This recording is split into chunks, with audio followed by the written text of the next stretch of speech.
Hello students, आज हम लोग स्टार्ट करने जा रहे हैं ग्राफिक डिज़ाइनिंग की एक सीरीज़, जिसकी मदद से हम लोग टूल के साथ साथ जो भी थ्योरीज वाले पार्ट है जैसे कि टाइपोग्राफी, कलर थ्योरी, ये सारी चीज़ इसमें कवर करेंगे। तो सबसे पहले हमारा जो बेसिक इंटरफेस है फोटोशॉप का, एडोब फोटोशॉप का, तो ये आपको ऐसा दिखने को मिलेगा। इसमें अगर आप ध्यान से देखेंगे तो इसमें कुछ रिसेंट फाइल्स आपको दिखेंगी जो मैंने अभी रिसेंटली वर्क करा है इसमें। अब हम लोग को फ़ोटोशॉप में जो भी चीज़ें हम लोग आर्ट वर्क क्रिएट करने वाले हैं ना, उसके लिए हम लोग को एक कैनवस की ज़रूरत पड़ती है, जो एक वॉइड डॉक्यूमेंट आता है जिसमें हम लोग सारा आर्ट वर्क बनाते हैं या जो भी चीज़ें क्रिएट करते हैं। फ़ोटोशॉप में उस चीज़ को बोलते हैं कैनवास। अब वो कैसे क्रिएट होता है, आपको सबसे पहले जाना है फाइल्स पे, न्यू पे क्लिक करना है, तो आपके पास एक न्यू डॉक्यूमेंट का ये विंडो ओपन होके आ जाता है। ये चीज़ों का जो भी शॉर्टकट है, ये आपको यहाँ पे ऑलरेडी दिया हुआ रहता है ताकि वो चीज़ आपको ऐसे दिख जाए। तो इसका शॉर्टकट हम लोग को यहाँ पे भी मिलता है, जैसे देखो न्यू फाइल करके एक हम लोग को यहाँ पे बटन मिल रहा है, इस पर आप क्लिक करोगे तो आपको वही न्यू डॉक्यूमेंट का यहाँ पे पैनल ओपन हो जाता है। अब हम लोग समझते हैं इस न्यू डॉक्यूमेंट के पैनल पे हमारे लिए क्या है।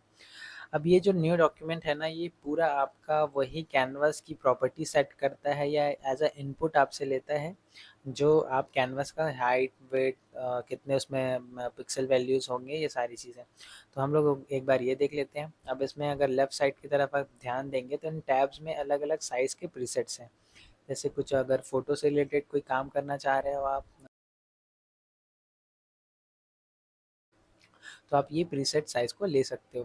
प्रिंट से रिलेटेड कोई काम करना चाह रहे हो तो प्रिंट से रिलेटेड जैसे A4 साइज़ हो गया, ये जनरली ज़्यादातर यूज़ होता है इंडिया पे, तो ये आप साइज़ ले सकते हो। आर्ट एंड इलस्ट्रेशन की बात करें तो आपको ये डॉटेड लाइन मिल जाती है, जिनकी मदद से आप कुछ इलस्ट्रेशंस या कुछ ऐसे लोगो क्रिएशन वगैरह पे आप ये यूज़ कर सकते हो। वेबसाइट डिज़ाइनिंग से रिलेटेड या वेब एप्लीकेशन के लिए कोई चीज़ आप डिज़ाइन कर रहे हो, लेआउट डिज़ाइन कर रहे हो या कुछ भी लैंडिंग पेज वगैरह डिज़ाइन कर रहे हो, तो आप इसकी मदद से ये साइज़ का जो रेजोल्यूशन है वो आप ले सकते हो। ठीक है। ये तो हो गया आपका कुछ साइज़ के प्रीसेट्स। अगर आपको इन साइज़ में से कोई सा भी नहीं लेना है, खुद का कस्टम साइज़ इसमें आप क्रिएट करना चाहते हो, तो राइट साइड का पूरा जो पैनल है ये आपको वही चीज़ें करने के लिए अलाउ करता है। अब इसमें जो फर्स्ट में आपको दिख रहा है प्रीसेट डिटेल्स में, आपको अनटाइटल्ड वन मिल रहा है बाय डिफ़ॉल्ट। इसमें आप अपना नाम रख सकते हो, जैसे कि मैं रख देता हूँ प्रोजेक्ट 1। तो ये क्या है, ये आपके उसी कैनवास का नाम बन जाएगा। जैसे आप इसको सेव करोगे तो वो कैनवास का नाम जो है आपको प्रोजेक्ट 01 या डॉक्यूमेंट 01 या आपकी मर्ज़ी से कुछ भी आप इसमें वैल्यू रख सकते हो। फिर नेक्स्ट चीज़ आती है आपके विड्थ और हाइट। जो आप कैनवास क्रिएट करने वाले हो उसकी एक्चुअल में हाइट और विड्थ कितनी होगी। तो हम एक स्टैंडर्ड प्रैक्टिस फॉलो कर लेते हैं, इसमें स्टैंडर्ड साइज़ ले लेते हैं 1080 का। ठीक है। हाइट मैंने विड्थ मैंने सेट कर ली, अब हाइट भी सेम रख लेता हूँ 1080। और अगर आप इसमें ध्यान से देखेंगे तो राइट साइड में कुछ हम लोग के पास यूनिट वैल्यूज़ दी हुई रहती है। ये यूनिट वैल्यूज़ क्या है, जैसे हम लोग किसी एक चीज़ों को नापने के लिए एक छोटा सा इकाई रखते हैं। जैसे आप जैसे लिक्विड वाली चीज़ों को नापने के लिए लीटर का यूज़ करते हैं, छोटे डिस्टेंस को नापने के लिए सेंटीमीटर, मिलीमीटर, इन सब चीज़ों का यूज़ करते हैं। तो वैसे स्क्रीन के इस रेजोल्यूशन को नापने के लिए हम लोग यूज़ करते हैं पिक्सल्स। तो ये जो पिक्सल वैल्यू है हम इसी को ले सकते हैं, चाहे तो इसको आप इंचेस में कन्वर्ट कर सकते हो। आपका 15 ये वैल्यू पे इतने, मतलब इतने इंचेस में आपके 1080 पिक्सल्स अवेलेबल होते हैं। तो ये तो हो गया आपका यूनिट। अगर थोड़ा सा नीचे आएंगे तो हम लोग के पास है कुछ ओरिएंटेशन वाला आइकन। अब इसमें आप क्या कर सकते हो, आपके उसी कैनवस या जो भी आप कैनवस क्रिएट करने जा रहे हो ना, उसका ओरिएंटेशन कैसा होगा, आप उसको वर्टिकल रखना चाह रहे हो, हॉरिजॉन्टल रखना चाह रहे हो, ये सारी चीज़ें। तो हम लोग का साइज़ तो 1080 है, हाइट भी सेम ही, वेट भी सेम है, तो हम लोग का ओरिएंटेशन में उतना फ़र्क नहीं पड़ेगा, तो हम लोग इसको स्किप कर सकते हैं। अब यहाँ पे एक आर्ट बोर्ड नाम का एक चेक बॉक्स आपको मिलेगा। इसको हम अभी के लिए इसको अनचेक करके रख रहे हैं। इसमें एक आर्ट बोर्ड नाम की कुछ और एक्स्ट्रा फीचर ऐड ऑन हो जाती है फ़ोटोशॉप के इस कैनवस पे, तो वो चीज़ों को आगे आने वाले वीडियोज़ में देखेंगे। अब थोड़ा-सा नीचे अगर आएँगे तो हम लोग के पास यहाँ पे देखो रेज़ोल्यूशन दी हुई है। रेज़ोल्यूशन का मतलब है आपके 1 इंच में यहाँ पे देखो यूनिट में दिया हुआ है पिक्सल पर इंच, मतलब आपके 1 इंच में कितनी पिक्सल वैल्यू अवेलेबल रहेंगी। तो यहाँ पे एक मिनिमम वैल्यू हम लोग के पास 72 है। अब इसका मतलब क्या होता है, जैसे कि मैं अगर 72 रख रहा हूँ या 300 रख रहा हूँ तो उसमें डिफरेंस क्या है। तो जो 300 है ना वो आपको उतने ही चीज़ों को डिटेल्ड में दिखा सकता है, क्योंकि उसमें पिक्सल वैल्यूज़ ज़्यादा है। मतलब आप इसको ऐसा समझ सकते हो कि अगर कोई चीज़ों की पिक्सल वैल्यूज़ ज़्यादा है तो आपको हाई क्वालिटी में मिलेगी, अगर पिक्सल वैल्यूज़ कम है तो आपको थोड़ा सा एज़ कम्पेयर टू आपके 300 पिक्सल वो पे मिलेगी। तो इसको हम लोग एक स्टैंडर्ड ये कर लेते हैं 72 पे ही, मैं इसको मिनिमम वैल्यू पे रख के आगे बढ़ जाऊँगा। अगर आप नेक्स्ट देखोगे तो आपको एक कलर मोड मिलेगा। कलर मोड में अभी हम सिर्फ 2 कलर्स के बारे में बात करेंगे, एक है आरजीबी कलर मोड और एक CMY. RGB stands for red, green, blue values. यानी आपका आप कोई प्रिंट से रिलेटेड चीज़ें नहीं कर रहे हो, या आप सिर्फ डिजिटल मीडिया के लिए कोई आर्ट वर्क बना रहे हो, कोई पोस्टर्स डिज़ाइन कर रहे हो जो आपके सिर्फ डिजिटल फॉर्म पे रहेंगे, तब के केस में आप आरजीबी मोड सेलेक्ट करते हो। अगर आप चाह रहे हो कि इसको आप प्रिंट कर लो या फिजिकल फॉर्म में उसको रखना चाह रहे हो, तब आप CMYK के कलर मोड चूज़ कर सकते हो। तो हम लोग अभी सिर्फ स्क्रीन के लिए बना रहे हैं, तो 8 GB में यहाँ से सेलेक्ट कर लूँगा। अब 8 बिट, 60 बिट और 32 बिट ये सारी चीज़ें आपकी साइज़ से रिलेटेड है, मतलब एक पिक्सल वैल्यू आपके मेमोरी में, आपके रैम में कितने बिट वैल्यूज़ लेगा, ये सारी चीज़ें हैं। तो इसको हम लोग अभी के लिए स्किप करते हैं। बैकग्राउंड कंटेंट, मतलब जो भी कैनवास क्रिएट होने वाला है उसका बैकग्राउंड का टाइप या कलर कैसा रहेगा, तो हम लोग बाय डिफ़ॉल्ट वाइट ही रहने देते हैं। अब उसके बाद इतनी सेटिंग्स या इतने इनपुट फील्ड दे के हम इसको जस्ट क्रिएट कर देते हैं। जैसे ही मैंने क्रिएट करा, जो हमारे यहाँ जो भी मैंने प्रॉपर्टी सेट करी थी, जो हाइट विड्थ मैंने दिया था वो सेम हाइट विड्थ का आपको यहाँ पे कैनवास क्रिएट होके आ जाता है। अब इसी कैनवास पे हम लोग पूरा अपना जो भी आर्ट वर्क है वो सारा बनाने वाले हैं। अब अगर आपको इसकी कुछ प्रॉपर्टीज़ अगर देखनी होती है ना, तो बॉटम पे आप आओगे, यहाँ पे थोड़ा सा क्लिक करके माउस को होल्ड करोगे तो आपको विड्थ, हाइट और यहाँ पे सारा इन्फॉर्मेशन छोटा सा उसका मिल जाता है, जो आपने वहाँ पे डॉक्यूमेंट क्रिएट करने टाइम पे इनपुट उसको दिया था। अब ये हो सकता है कुछ लोगों के लिए बहुत अजीब सा इंटरफेस दिखे, बहुत हौच-पच, तो हम लोग को अभी के लिए क्या करना है, सिर्फ 3 चीज़ों पे भी ध्यान देना है। एक तो हमारा ये टूल बार। अब इस टूल बार के इस वाले ऊपर वाले सेक्शन में जो दिख रहा है ना आपको, इसको बोलते हैं टूल का हेड। मैं इसको इस हेड से पकड़ के मूव कर सकता हूँ कहीं पे भी। अगर मैं कहीं खाली जगह पे भी पकड़ूँ तो इसको मैं कहीं पे भी मूव करके रख सकता हूँ। ये एक हो गया हमारे पास। दूसरा क्या चीज़ है, हम लोग के पास एक लेयर का पैनल होता है। लेयर को भी धीरे से समझेंगे आगे कि इसमें क्या-क्या चीज़ें होती हैं। और एक दूसरा विंडो है आपके पास प्रॉपर्टीज़। तो बस अभी आपको 3 चीज़ें ही याद रखनी है, एक टूल बार अगर इसको कट कर दिया, एक लेयर अगर इसको भी कट कर दिया, और एक प्रॉपर्टी पैनल इसको भी अगर कट कर दिया, तो ये चीज़ें आपको वापस कहाँ से मिलते हैं। तो ये आप जितने भी तमाम तरीके के एडिटिंग विंडोज़ या जो भी एडिटिंग से रिलेटेड या टूल से रिलेटेड विंडोज़ आपको यहाँ पे चाहिए एडिटिंग के लिए, तो आप उसको हमेशा विंडो के इस पैनल पे मिलेगा आपको, ये इस पैनल पे ही रहेगा आपके लिए। तो विंडो पे मैं क्लिक करा, यहाँ पे फर्स्ट ले लेते हैं लेयर्स। तो मैंने ये लेयर ले लिया, हेड से पकड़ के इसको मैं यहाँ पे कॉर्नर पे स्नैप कर दूँगा। ये ब्लू लाइन आ रही है, मतलब ये इसमें स्नैप होके अटैच हो जाता है। ये हो गया लेयर।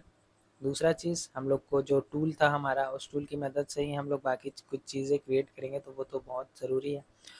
तो उसके लिए क्या करेंगे, हम लोग टूल सेलेक्ट करेंगे। तो टूल्स हमारे पास कहाँ हैं, ये 3 डॉट में, इसका मतलब है कि बॉटम में भी और कुछ चीज़ें हैं। तो यहाँ पे आपको टूल्स का एक ऑप्शन मिल जाएगा, बॉटम में ही रहता है सबसे टॉप में, सॉरी सबसे बॉटम में। तो इसको मैं टूल पे क्लिक कर रहा हूँ, यहाँ पे आप इस टूल को वापस पा सकते हैं। अब इसको हेड से पकड़ के इधर स्नैप कर दिया, वो अटैच हो जाता है। फिर एक और हम लोग को विंडो की ज़रूरत है, जो जो है हमारा प्रॉपर्टी पैनल। प्रॉपर्टी पैनल मैंने यहाँ पे लिया है, इसको भी पकड़ के यहाँ पे जैसे ये ब्लू लाइन आती है, आपको माउस को रिलीज़ करना है, इससे ये यहाँ पे अटैच हो जाता है। अब ये हो गया हमारा कंप्लीट वर्क स्पेस सेटअप। मतलब हम लोग को अभी सिर्फ 3 विंडोज़ पे ही काम करना है, बाकी और बहुत तरीके के विंडोज़ है या अलग-अलग एडिटिंग के और विंडोज़ मिलेंगे, तो हम लोग आगे देखेंगे। अभी आपको इन तीनों पे ही ध्यान रखना है, प्रॉपर्टीज़, लेयर्स और एक टूल बार। अब ये तो हो गया, हाँ, चलो हम लोग इन तीनों को तो समझ लिए, लेकिन ये ऊपर में जो चीज़ें दी हुई है ना, ये क्या चीज़ है? दरअसल ये आपके इसी टूल बार के जो एक्स्ट्रा फीचर्स होते हैं, जैसे कि मैं ये एक टूल ले लिया हूँ, इसको बोलते हैं मूव टूल। तो जिस भी टूल पे मैं स्विच कर रहा हूँ ना, उस टूल में और एक्स्ट्रा फीचर्स क्या है, या उस टूल में और एक्स्ट्रा और एडवांस चीज़ें हम क्या कर सकते हैं, और ऑप्शनल चीज़ें क्या है, वो सारे यहाँ पे लिस्ट डाउन हो जाते हैं। मतलब ये जो टॉप पैनल आपको दिखता है, ये दरअसल प्रॉपर्टी पैनल है टूल का। यानी टूल अगर कोई भी स्विच कर रहा हूँ, तो उस टूल में और क्या-क्या एडवांस फीचर अवेलेबल है, वो आपको सारे यहाँ पे मिलते हैं। तो वो हम लोग एक-एक कर देखेंगे। अभी बस मैं इंटरफ़ेस थोड़ा-सा समझा दे रहा हूँ, ताकि आपके दिमाग में थोड़ा-सा बैठ जाए कि हाँ, ये टूल की प्रॉपर्टीज़ है। यानी मैं कोई टूल सेलेक्ट कर रहा हूँ, तो उससे रिलेटेड कोई प्रॉपर्टीज़ वहाँ पे मेरे को मिल जाएँगी, हम उस चीज़ों को समझेंगे। तो अभी मैं सबसे पहला जो टूल है वो आपको इंट्रोड्यूस कराना चाहूँगा। दरअसल 2 टूल है, उसी को हम अभी देखेंगे। तो फर्स्ट है हमारा मूव टूल। मूव टूल क्या करता है, जो भी कैनवास पे आप एलिमेंट क्रिएट करोगे, उसको मूव करने का, ट्रांसफॉर्म करने का मदद करता है। ट्रांसफॉर्म करने में आपकी मदद करता है। तो उसके लिए हम लोग को पहले एक एलिमेंट क्रिएट करना पड़ेगा। तो हम क्या करते हैं, नीचे बॉटम पे आएँगे और एक आपको शेप टूल का यहाँ पे ऑप्शन मिलेगा। अब शेप टूल दरअसल इसका नाम, जो भी शेप आप यहाँ से सेलेक्ट करोगे, जैसे मैं यहाँ से रेक्टेंगल ले लिया हूँ, अगर इसमें आप फिर से होवर करूँगा, तो ये रेक्टेंगल टूल दिखाएगा। तो दरअसल इसको ओवरऑल आप शेप टू बोल सकते हो। इसमें आपके शेप के कुछ प्रीसेट्स मिल रहे हैं, जैसे कि rectangle, elliptical shape, polygon shape, line shape और कुछ कस्टम शेप भी आप यहाँ से ले सकते हो। तो मैं अभी क्या करूँगा, एक रेक्टेंगल शेप ले लूँगा। रेक्टेंगल शेप, आपको ये जो ब्लैक शेड दिख रहा है ना, इसका ये मतलब है क्या, ये वाला टूल आपका अभी सेलेक्टेड है। अब यहाँ से मैं इसको क्लिक एंड ड्रैग करके इसको ड्रॉ कर सकता हूँ। ठीक है। अब ये ब्लू कलर ही क्यों आया, इसके कॉर्नर जो है ऐसे शार्प क्यों नहीं आया, ऐसा क्यों आ गया? इसका जवाब ये प्रॉपर्टी पैनल देगा, टॉप वाला जो हम लोगों ने अभी देखा है। जैसे मैं शेप टूल पे हूँ ना, शेप टूल पे जैसे ही मैं क्लिक करता हूँ, देखो हमारे पास बहुत तरीके की तमाम तर प्रॉपर्टीज़ यहाँ पे आ गई हैं। जैसे कि जो भी शेप आप क्रिएट करने वाले, उसका फिल का कलर क्या होगा, स्ट्रोक क्या होगा उसमें, पिक्सल वैल्यू कितनी होगी स्ट्रोक की, और स्ट्रोक का स्टाइल क्या होगा, ये सारा चीज़। तो इसको मैं एक-एक करके देखेंगे। अभी के लिए क्या करते हैं, फिल वैल्यूज़ को मैं जो भी चेंज करूँगा, जैसे येलो पे चेंज कर लिया, स्ट्रोक वैल्यू को मैं या तो नन कर सकता हूँ, या कोई एक वैल्यू दे सकता हूँ। अब स्ट्रोक और फिल थोड़ी देर समझाऊँगा, थोड़ी देर में। तो हम क्या कर सकते हैं, इस इन्हीं प्रॉपर्टीज़ को यूज़ करके हम यहाँ पे एलिमेंट क्रिएट कर सकते हैं। अब जब मैं कोई चीज़ क्रिएट करूँगा, वो येलो फिल और ये स्ट्रोक के प्रॉपर्टीज़ को लेके आपके पास आ जाएगा यहाँ पे। तो अभी मैं इन दोनों को डिलीट करता हूँ, फिर से शेप टूल पे जाता हूँ। अब पहले सेटिंग्स ठीक कर लूँगा। मैं इसमें कलर ब्लैक कर लेता हूँ, क्योंकि बैकग्राउंड मेरा वाइट है ना, अगर कोई चीज़ क्रिएट करूँगा तो वो दिखेगा नहीं। इसीलिए अगर मैं फिर से शेप टूल ले रहा हूँ, स्ट्रोक पे जाऊँगा। स्ट्रोक मुझे अभी के लिए फ़िलहाल नहीं चाहिए, तो मैं यहाँ से एक ऑप्शन रहता है आपका नन का। अब हम एक इसको जैसे क्लिक करते हैं, ये भी जो भी स्ट्रोक इसमें है वो नन हो जाता है। जैसे मैं रेड कलर लिया, ये रेड का स्ट्रोक है, ये नहीं चाहिए मुझे, तो इसको मैं नन कर लूँगा। तो साइज़ भी अब ये नन है, स्ट्रोक है ही नहीं, तो पिक्सेल्स के कोई यहाँ पे मतलब नहीं है। तो हम इतनी सेटिंग्स करके इसको थोड़ा-सा क्लिक एंड ड्रैग करके क्रिएट कर लूँगा। अब जो कॉर्नर में शार्प एज ना आके थोड़ा-सा ये आ रहा है ना, तो इसका हम लोग देखेंगे। जैसे जैसे मैं इस एलिमेंट को क्लिक कर रहा हूँ, तो अभी मैं मूव टूल पे हूँ। अब ये आपका फ़ोटोशॉप का 2022 वर्ज़न है, इसलिए कुछ चीज़ें इसमें अपडेट हो गई है। जैसे मैं इस एलिमेंट को सेलेक्ट कर रहा हूँ ना, तो मुझे पता नहीं चल रहा है कि ये एक्चुअल में सेलेक्ट हुआ भी है कि नहीं हुआ है।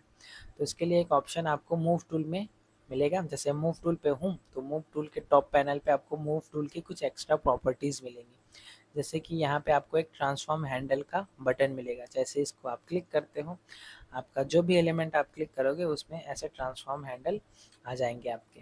तो ये इस बॉक्स को बोलते हैं ट्रांसफॉर्म हैंडल्स, या बाउंडिंग बॉक्स बोलते हैं इसको। अगर मैं इसको क्लिक करा, तभी ये हाईलाइट हो रहा है। बाहर क्लिक कर देता हूँ कैनवस पे, तो ये गायब हो जा रहा है।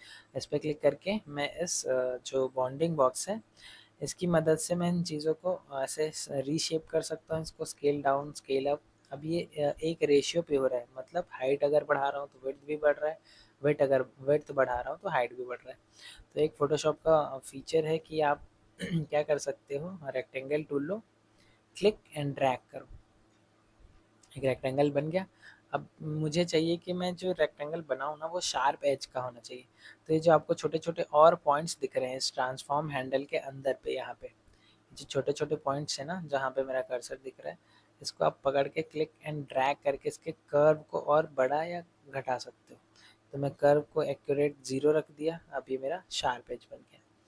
इसको फिर से डिलीट कर रहा हूँ क्योंकि मुझे ऐसा नहीं चाहिए। मैं क्या करूँगा, शेप टूल लूँगा और ड्रॉ करते टाइम साथ में शिफ्ट प्रेस कर देता हूँ। तो जैसे शिफ्ट प्रेस करूँगा मेरा रेशियो मेंटेन रहता है, मतलब अगर हाइट जितना है विड्थ भी उतना रहेगा।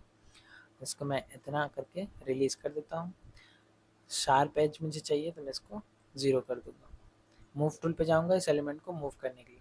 कुछ स्टूडेंट्स क्या गलती करते हैं, जैसे कि मूव टूल पे हैं, सॉरी रेक्टेंगल टूल पे हैं, अब इसको मूव करने लग जाते हैं ऐसे, तो ये मूव नहीं हो सकता। हर एक टूल का कुछ अपना अलग सा काम है, ये सिर्फ आपको रेक्टेंगल क्रिएट करके देगा, वो उसका काम मूव करने का नहीं है। तो फोटोशॉप में एक बात हमेशा ध्यान रखना, जो भी टूल आप सेलेक्ट कर रहे हो उस टूल से बाहर भी आना पड़ता है आपको। तो मैं क्या करूँगा, इस टूल को वो करने के लिए मैं मूव टूल पे स्विच हो जाता हूँ। तो जैसे मूव टूल पे स्विच होता हूँ, अब मैं इस एलिमेंट को ऐसे मूव कर सकता हूँ। तो मैं क्या करूँगा, इसको हल्का सा स्केल डाउन करके यहाँ कॉर्नर पे ऐसे रख दूँगा। ठीक है, थोड़ा सा नेविगेशन आपको समझा देता हूँ। जैसे आपको इस कैनवास को ज़ूम इन करना है तो आप क्या करते हो, ऑल्ट प्रेस करते हो और ऑल्ट के साथ जो माउस का स्क्रॉल बटन होता है उसको स्क्रॉल अप करोगे तो ये चीज़ ज़ूम इन होती है, और स्क्रॉल डाउन करोगे तो ज़ूम आउट होता है। ठीक है, तो मैं क्या करता हूँ, इसको थोड़ा सा मेरे को देखने में प्रॉब्लम हो रहा है अगर, तो मैं यहाँ पे स्क्रॉल कर दूँगा ऐसे, तो मैं इसी एरिया को ऐसे देख पाऊँगा। अब इसको मैं क्या करता हूँ, यहाँ पे कॉर्नर पे एकदम रख दिया। ठीक है, ऐसे। अब मैं क्या करूँगा, मैं अगर दूसरा रेक्टेंगल क्रिएट करने जाऊँगा तो मेरा फ्री हैंड है अगर, तो ये तो मैं दूसरे डायमेंशन का रेक्टेंगल क्रिएट कर दूँगा गलती से, क्योंकि मैं इसका एक्यूरेट कितना है इसका हाइट और विड्थ ये मैं नहीं जान पाऊँगा। ठीक है, तो इसके लिए मैं क्या करता हूँ, इसको इस सेम एलिमेंट को मैं कॉपी कर सकता हूँ। मतलब मैं यहाँ इस एलिमेंट को सेम डायमेंशन में कॉपी कर सकता हूँ। कॉपी कैसे करते हैं, जैसे ऑल्ट प्रेस करोगे, माउस बटन को किसी भी एलिमेंट पे क्लिक एंड ड्रैग करो तो वो एलिमेंट डुप्लीकेट हो जाता है। अब ये जो भी डायमेंशन है वो उसी डायमेंशन का एक दूसरा एलिमेंट क्रिएट हो जाएगा। ठीक है, तो मैं क्या करता हूँ, इसको थोड़ा कॉर्नर पे रखता हूँ। अब आप छोटे मोटे एडजस्टमेंट के लिए आप एरो एरो कीज़ यूज़ कर सकते हो, left arrow, right arrow, up arrow, down arrow. इन एरोज़ को आप यूज़ करके इसको आप थोड़ा बहुत एडजस्ट कर सकते हो। तो मैं इसको हल्का सा एडजस्ट कर लिया, हल्का सा टॉप कर लेता हूँ। ये ठीक है। अब मेरे को इसका एक डुप्लीकेट लेना है, यानी एक दूसरा कॉपी लेना है, तो मैं ऑल्ट प्रेस करके इस एलिमेंट को क्लिक एंड ड्रैग करता हूँ। यहाँ पे जैसे ही करा, इसको वापस से यहाँ रख दिया। अब यहाँ पे ना मुझे एक प्रॉब्लम नज़र आ रही है। अब इसमें क्या है, जैसे कि हम जैसे इसको एलिमेंट को यहाँ पास लेके जा रहा हूँ तो ये कोई रिस्पॉन्स नहीं कर रहा है। तो हमारे पास ना एक व्यू में अगर जाओगे तो एक स्नैप का आपके पास ऑप्शन मिलेगा।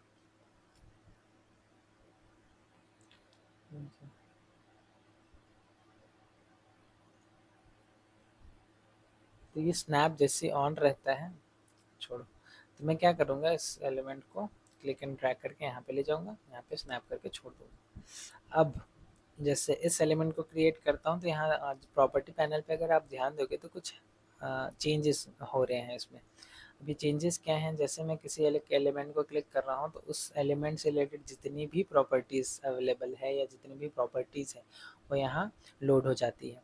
मतलब प्रॉपर्टी पैनल में जो भी हमारा एलिमेंट का प्रॉपर्टी है, जैसे कलर उसका, स्ट्रोक उसका, साइज़, ट्रांसफॉर्म की कुछ प्रॉपर्टीज़ है, जैसे विड्थ, यहाँ पे डब्ल्यू और एच लिख के आ रहा है, मतलब ये इस चीज़ का विड्थ और हाइट बता रहा है। ठीक है, तो हाइट विड्थ हमारा सेम है। ये कुछ एंगल वैल्यूज़ है, एंगल वैल्यूज़ मतलब हम इस एंगल वैल्यूज़ में अगर कोई एंगल डालते हैं तो वो उस डिग्री पे रोटेट हो जाता है। तो ये मैं कंट्रोल जेड करके इसको वापस से एज इट इज़ रख दिया। अब आपको इसी एंगल वैल्यू की एक एक्सट्रीम वैल्यूज़ भी दी हुई है, जैसे मैं इसको फ्लिप करना चाहूँ वर्टिकली या हॉरिजॉन्टली तो वो मैं कर सकता हूँ इसकी मदद से। दूसरा चीज़ है आपका अपीयरेंस। अपीयरेंस मतलब ये एलिमेंट जो है ना वो दिखता कैसे है या दिख कैसे रहा है। तो हम जैसे इसको क्लिक करता हूँ ये अपीयरेंस का पैनल आ रहा है। अपीयरेंस में हमारे पास दो वैल्यूज़ रहती है मेजरली, एक होता है हमारा फिल, दूसरा स्ट्रोक। फिल में जैसे क्लिक करता हूँ तो एक कलर का छोटा सा एक पैलेट आ जाता है जिसमें कुछ कलर पैलेट ऑलरेडी दिए हुए रहते हैं, कुछ आरजीबी कलर और कुछ CMYK, ग्रे स्केल, ऐसे कुछ कलर्स के जो सेट है वो हमारे पास इन फोल्डर्स में मिलते हैं। आप ट्राइंगल कट को आप क्लिक करो और वो कोई सा भी शेड आप यहाँ से चूज़ कर सकते हो। तो आपको जो भी पसंद आ रहा है उसको आप क्लिक कर दो, वो वहाँ पे अप्लाई हो जाता है। अगर आपको खुद का कस्टम कलर को चाहिए, इन पैलेट्स में से आप नहीं चाहिए, तो यहाँ पे ये छोटा सा पैलेट दिख रहा है जिसमें बहुत सारे ग्रेडियंट कलर्स मिल रहे हैं। इसको आप क्लिक करते हो तो सिंपल जो आपका कलर पिकर है ये आ जाता है। यहाँ से ड्रैग एंड ड्रॉप करके आप कोई सा भी कलर पिक करके ओके कर लो तो ये कलर यहाँ पे लोड हो जाता है। तो ये तो बहुत बुरा दिख रहा है, इसको थोड़ा सा लाइट बना लेता हूँ ऐसे। तो ये हमारा फिल है, ठीक है। इसको थोड़ा सा अगर बड़ा करूँ तो कोई दिक्कत नहीं, वापस से कॉपी कर लूँगा मैं। तो इसको थोड़ा बड़ा कर दिया ताकि आपको स्ट्रोक वाली चीज़ें समझ में। अब स्ट्रोक क्या है और फिल क्या है। फिल हमारा जो भी ओवरऑल कलर होता है किसी एलिमेंट का वो है। अगर मैं इसमें स्ट्रोक ऐड कर दूँ ब्लैक कलर का और इस स्ट्रोक का थोड़ा सा साइज़ बढ़ा रहा हूँ ताकि आप लोग को दिख जाए, तो मैं इसका साइज़ 10 पिक्सल्स रख दिया, एंटर जैसे करा, फिर 10 पिक्सल्स का एक बॉर्डर इसमें क्रिएट हो गया। ये बॉर्डर ही आपका स्ट्रोक है जो इस फिल को बांध के रखता है, ठीक है। आप हम ये जो स्ट्रोक है ये नहीं चाह रहे हैं, इसीलिए मैं इसको नन कर देता हूँ, ठीक है। अब मैं इसका कलर कैसे चेंज करूँगा, फिल पे जाके कोई सा भी कलर मैं ले सकता हूँ। तो मैं एक ग्रे कलर कुछ शेड ले लेता हूँ क्योंकि हम लोग अभी कुछ चीज़ क्रिएट करने वाले हैं जिसमें वाइट अगर कलर रखूँगा तो वाइट बैकग्राउंड भी है तो वो थोड़ा बुरा लगेगा। तो मैं क्या करूँगा, इसी एलिमेंट का एक कॉपी ले लेता हूँ। इस एलिमेंट को ऑल्ट प्रेस करके क्लिक करा, ड्रैग करा, यहाँ पे क्लिक करो, फिल पे जाओ और कलर आप चेंज कर लो, ठीक है। अब इन दोनों एलिमेंट्स को मैं एक साथ सेलेक्ट कर सकता हूँ। वो कैसे, मूव टूल पे हूँ, क्लिक एंड ड्रैग करूँगा, दोनों एलिमेंट हाईलाइट हो रहे हैं मतलब सेलेक्ट हो गया। ऑल्ट प्रेस करके कॉपी कर सकता हूँ, यहाँ पे इसको रख दिया। अब हम लोग बनाने जा रहे हैं एक चेस बोर्ड, ठीक है, जिसकी मदद से हम लोग इसको मैं क्या करता हूँ थोड़ा सा छोटा कर लेता हूँ। अब ये हमेशा ध्यान रखना कि आपको फ़ोटोशॉप में किसी भी चीज़ों पे या तो आप बिना शिफ्ट के ऐसे किसी एलिमेंट को अगर छोटा करोगे तो वो आपका स्ट्रेच हो जाएगा, या किसी फ़ोटोशॉप के वर्जन पे शिफ्ट प्रेस करके चीज़ों को करना पड़ता है। तो मेरे में बिना शिफ्ट के ये चीज़ होता है, तो मैं इसको ऐसे रख दिया, ठीक है। चेस बोर्ड हम लोग बनाने जा रहे हैं, तो हम लोग का चेस बोर्ड में दरअसल 8 सेल्स होते हैं, एक रो, और इतने 8 कॉलम्स। तो हम लोग इतना यहाँ पे क्रिएट कर लिए, ठीक है। ये हमारा एक रो कंप्लीट। अब इन रो को ऐसे एक साथ मैं सेलेक्ट कर सकता हूँ। जैसे सारे सेलेक्ट हो गए, सब हाईलाइट हो रहे हैं, ऑल्ट प्रेस करके क्लिक एंड ड्रैग करूँगा। अब ये तो हमारा हो गया सिमिलर कलर शेड। अभी अभी मैंने आपको बताया ट्रांसफॉर्म कंट्रोल पे कि हम इन चीज़ों को रोटेट कर सकते हैं, मतलब एक एंगल वैल्यूज़ में ऐसे चेंज कर सकते हैं। तो मुझे 30 डिग्री तो नहीं चाहिए, मैं क्या करूँगा इसको 180 डिग्री में एग्जैक्ट रोटेट कर दूँगा। तो ये जो कलर पैलेट्स हैं ना वो आपके ऐसे पलट जाएंगे, ठीक है, जिससे ये वाला लेआउट आपका आएगा। तो मैं क्या करता हूँ, फिर से क्लिक एंड ड्रैग करके सबको एलिमेंट को सेलेक्ट कर लूँगा, ऑल्ट प्रेस करा, क्लिक एंड ड्रैग, और यहाँ पे वापस से इसको स्नैप करके रख दिया, ठीक है। थोड़ा सा जूम आउट कर लेता हूँ, सब एलिमेंट को फिर से सेलेक्ट करूँगा, ऑल्ट प्रेस करूँगा, क्लिक एंड ड्रैग, ये मैं यहाँ पे इसको रख लिया। ये हमारा कंप्लीट चेस बोर्ड तैयार हो गया। थोड़ा सा इसमें क्लिक एंड ड्रैग, यहाँ इसको रख लिए। थोड़ा सा एडजस्टमेंट की ज़रूरत है तो वो आप यहाँ से एरो कीज़ की मदद से कर सकते हो, ठीक है। तो ये हमारा एक कंप्लीट चेस बोर्ड आपका रेडी हो गया है। ये चेस बोर्ड हम लोग इसलिए बना रहे हैं क्योंकि आपको इस चेस बोर्ड को जितने आप बनाओगे उतने में आपको जो भी नेविगेशन है, बेसिक नेविगेशन जिसमें आप फोटोशॉप को कैसे इधर उधर मूव कर पा रहे हो, लेआउट को कैसे शिफ्ट कर पा रहे हो, या इस कैनवास को कैसे कंट्रोल कर कर पा रहे हो, वो चीज़ आपका स्ट्रांग हो जाएगा। तो आज के वीडियो पे इतना ही देखते हैं, नेक्स्ट वीडियो में हम और कुछ चीज़ें सीखेंगे इसमें, जैसे दूसरे टूल्स में और क्या-क्या चीज़ें हम लोग इसमें क्रिएट कर सकते हैं, वो सारी चीज़ें कवर करेंगे। तो आज के लिए बस इतना ही। Thank you.